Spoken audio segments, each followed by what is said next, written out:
मैं आपको कृष्ण और कंस की एक लंबी कहानी सुनाता हूँ। कृष्ण और कंस, धर्म की विजय। बहुत समय पहले मथुरा नगरी में एक अत्याचारी राजा कंस का शासन था। वह अपने पिता राजा उग्रसेन को बंदी बनाकर सिंहासन पर बैठ गया था और अपनी प्रजा पर घोर अत्याचार करता था। कंस को एक आकाशवाणी से पता चला था कि उसकी बहन देवकी का 8वां पुत्र उसकी मृत्यु का कारण बनेगा। इस भय से व्याकुल होकर उसने अपनी बहन देवकी और उसके पति वासुदेव को कारागार में डाल दिया और उनके एक एक करके 7 नवजात शिशुओं को मार डाला। जब देवकी गर्भवती हुई तो वासुदेव को गहरा दुख हुआ, लेकिन उन्हें विश्वास था कि कुछ न कुछ अवश्य होगा। कारागार में ही भाद्रपद मास की कृष्ण पक्ष की अष्टमी तिथि को आधी रात के समय, जब घनघोर अंधेरा छाया हुआ था, विष्णु स्वयं देवकी के गर्भ से कृष्ण के रूप में प्रकट हुए। उनके दिव्य तेज से कारागार का अंधकार दूर हो गया। वासुदेव ने तभी जान लिया कि यह कोई साधारण बालक नहीं है।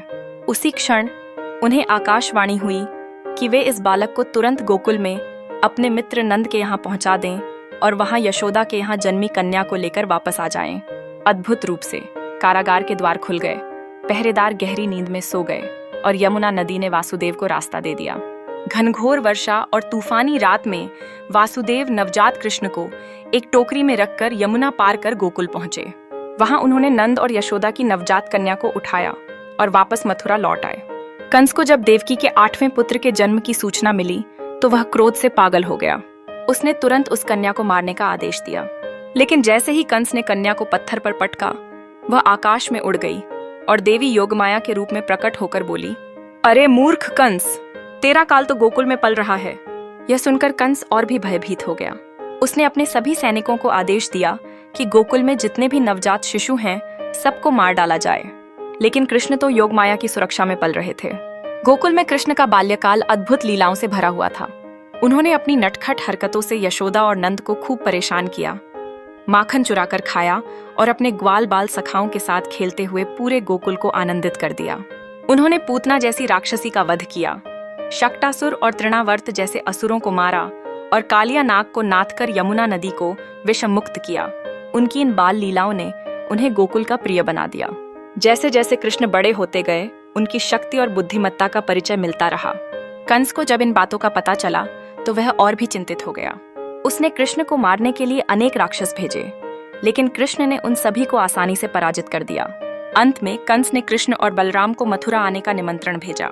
उसने मल्ल युद्ध का आयोजन किया था, जिसमें शक्तिशाली पहलवानों को कृष्ण और बलराम से लड़ना था, और उसकी योजना थी कि युद्ध में उन्हें मारकर वह अपने भय से मुक्त हो जाएगा।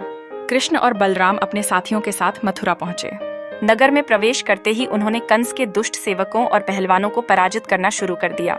जब वे कंस के रंगशाला में पहुंचे तो वहां पहले से ही चाणूर और मुष्टिक जैसे भयानक पहलवान मौजूद थे। कृष्ण ने चाणूर से और बलराम ने मुष्टिक से मल्ल युद्ध किया। दोनों भाई अद्भुत बलशाली थे और उन्होंने पल भर में ही उन दोनों पहलवानों को मार गिराया।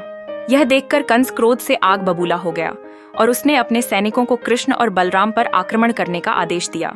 लेकिन कृष्ण और बलराम अकेले ही कंस की पूरी सेना पर भारी पड़े। अंत में कृष्ण सीधे कंस के सिंहासन की ओर बढ़े। कंस डर के मारे कांपने लगा, लेकिन अब बहुत देर हो चुकी थी। कृष्ण ने एक छलांग लगाई और कंस को पकड़कर उसके बाल खींचे और उसे सिंहासन से नीचे गिराकर मार डाला। कंस के वध के साथ ही मथुरा नगरी अत्याचार से मुक्त हो गई। बंदी राजा उग्रसेन को फिर से सिंहासन पर बैठाया गया और प्रजा ने राहत की सांस ली। कृष्ण ने अपने माता पिता देवकी और वासुदेव को कारागार से मुक्त कराया और उन्हें सम्मानपूर्वक स्थापित किया। इस प्रकार भगवान कृष्ण ने पृथ्वी पर अवतार लेकर धर्म की स्थापना की और अत्याचारी कंस का अंत किया। उनकी यह कहानी आज भी बुराई पर अच्छाई की विजय का प्रतीक है और हमें यह सिखाती है कि सत्य और धर्म की हमेशा जीत होती है। अगर कहानी अच्छी लगे तो कमेंट्स में जय श्री कृष्ण जरूर लिखना और शेयर सब्सक्राइब अवश्य करें। जय श्री कृष्ण।